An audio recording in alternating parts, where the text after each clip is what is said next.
Outside of where Madison lived, everything had come to a standstill. A blanket of hopelessness and restless quiet hung over the world. There was nothing of anything out there, nothing real anyway, nothing to get hung up about. Everything existed in the online world. It was through this world of computers, mobile phones, and apps that people lived and communicated to find anything and everything and to be with each other without actually being anywhere together. Despite busy searching, they found no answers, though they thought they had. It was why nothing ever led anywhere. It went around and around in circles and ended up where it all began. Madison had tired of this broken down and upside down world. She no longer had anything to do with those she once knew. She left them to do whatever it was that they were doing. Mental fatigue had set in. Her mother and father had given themselves up to whatever was out there, but there was nothing. With no inspiration, there was no new music, no art, no poetry. It was too much of everything that was nothing other than more and more clutter. Sleep was so disoriented that dreams and reality crashed like waves in heads. She still remembered her mother waking up in the middle of the night and screaming to herself.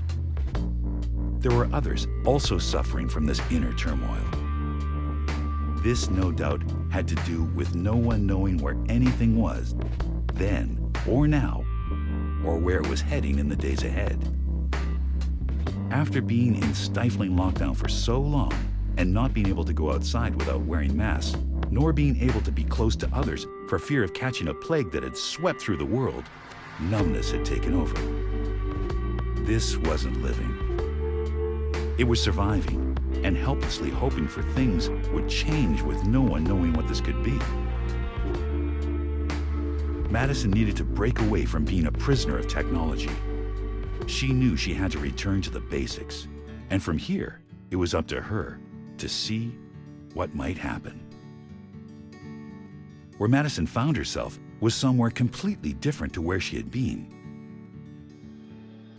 Here in this village was a feeling of happiness and hope, and that there were answers to questions going on in her head. She and her mysterious neighbors were always busy creating and only needed their songs.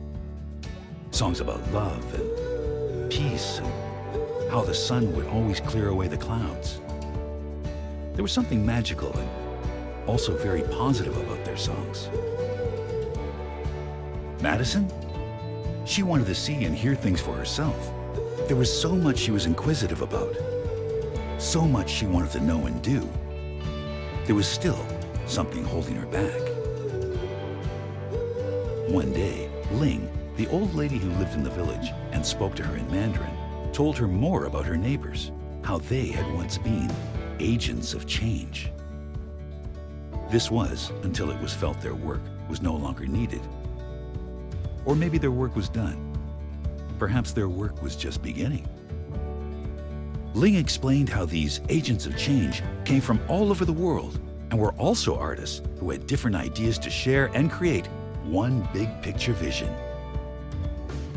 Unable to do so, they had slowly disappeared.